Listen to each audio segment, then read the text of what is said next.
Hi.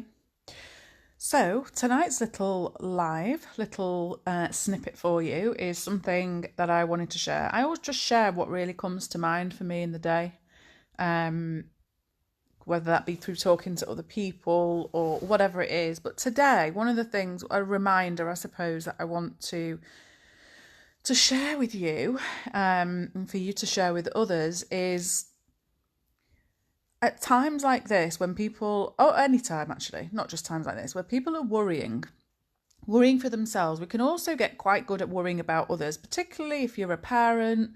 Not just parents, you might worry about your own parents, you might worry about loved ones, you might just worry about anybody. You might worry about people that you see on the TV that you don't even know.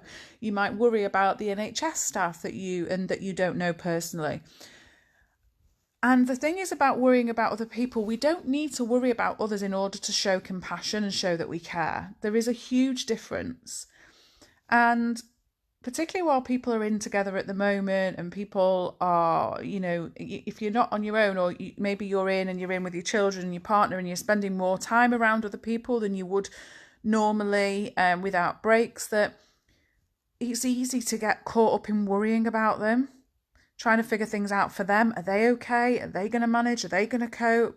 And one of the biggest things that I talk to about parents is the best thing you can do for your children, and it's the same for your loved ones, your partner, your own parents, is to be grounded in your own space, for you to be okay with you, and then you can be alongside them. Because if you do worrying on their behalf, you're not fixing anything for them. You're not solving any problems, because their problems are in here. They're thinking about the situation, and you can't stop that for them.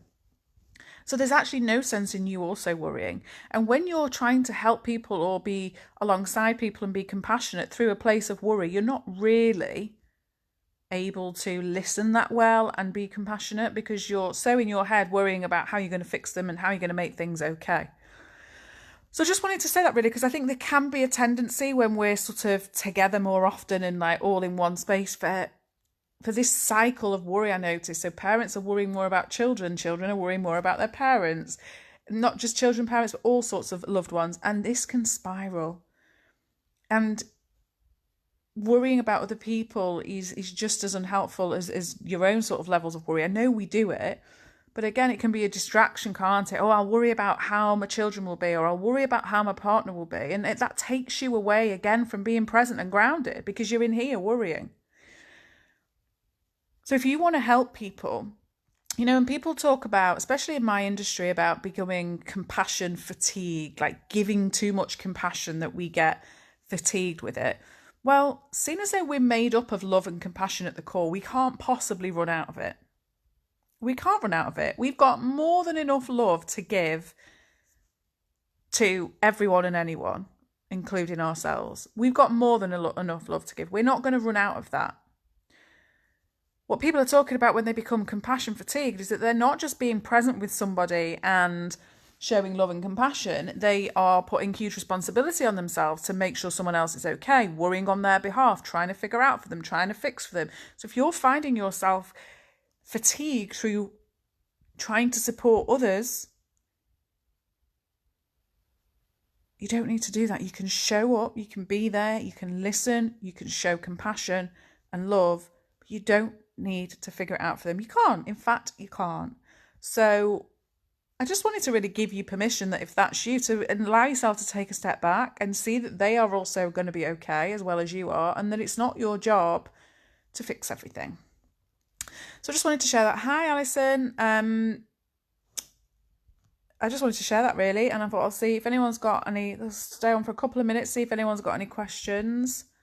I'm going to pop in the link, like I did yesterday, of my membership club. Oh God, I can't spell my own name.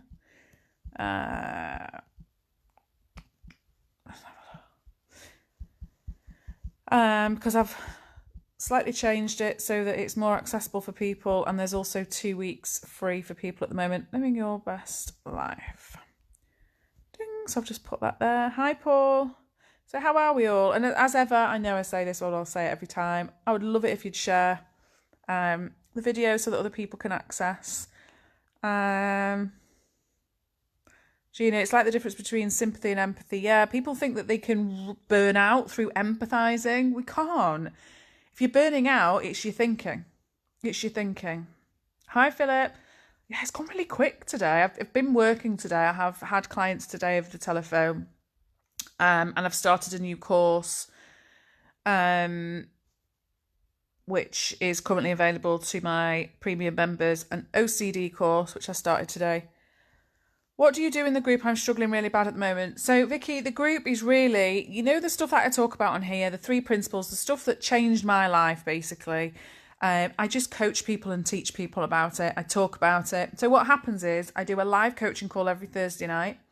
People join me live in the private group, or they send me their questions before and they'll watch the recording. So I answer everybody's questions. It's a really lovely supportive group where people also will support each other. So people answer questions. There's 2 levels of membership. I've made it so that it starts at a lower price. So the basic level is $11.99, and that just includes the private group where you can ask questions and the coaching call. And then there's one for $24.95, but in that one you also get access to all of my 1-week courses, which are worth £47 each. There's currently one in there for teenagers, one in there, an anxiety course, one about understanding yourself. And then today I've just started one all about obsessive compulsive disorder and thinking and behaviour. But if you have a look at that link, you'll see the 2 different levels. You can leave at any time. There's no obligation to stay. You just got to let me know before, or cancel it yourself. You don't even need to let me know. You can cancel it yourself before your next payment would come out. There's no questions asked. It's absolutely fine. Most people do stay quite a while because it's a nice place to be. So yeah, I'm sorry to hear you're struggling. You will get there. You're okay underneath all of that chatter. Just remember that. So there are times where it can feel like not only... Hi, Paula. The links, I've just pinned it to the top of this comment in the comments, so it should appear at the top of the comments, and it shows you all of the options there.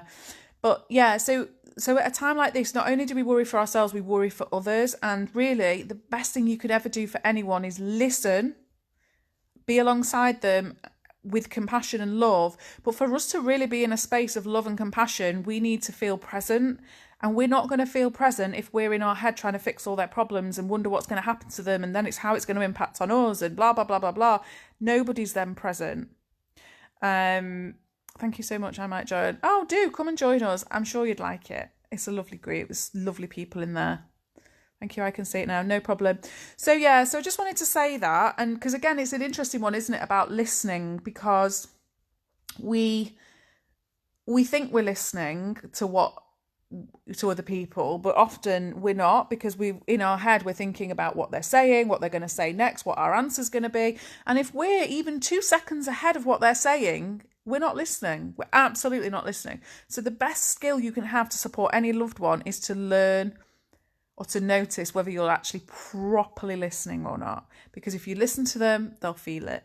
And that's all you can do. That's all you can be there for them. You can't change it. You can't change their mind. You can't fix things for them. And it is even more tempting when we're all stuck in a house together to fix everybody's problems, to make sure everybody's okay all of the time. And we can't. And the more we accept that and we just show up to be there for them without trying to solve every single problem and thought they have, you will also feel better for it. Thank you. This is helpful to bring us back to level head. No problem at all. Level head is always accessible. Level head is a quiet head, isn't it? And we've always got access to that quiet head. We just don't always see it because we're so caught up in our thinking that we believe we are stuck and we can't get out of it, and it's just not true. So yeah, so I'll leave that there. I will again hopefully pop on tomorrow. I'm going to share this video soon for those of you that have been sharing things to the parenting videos each week. So it will be sent as a recording if any of you are watching. And yeah, I'll just keep popping on and hopefully have stuff to say. I'll just see how we go. All right, take care for now. Bye.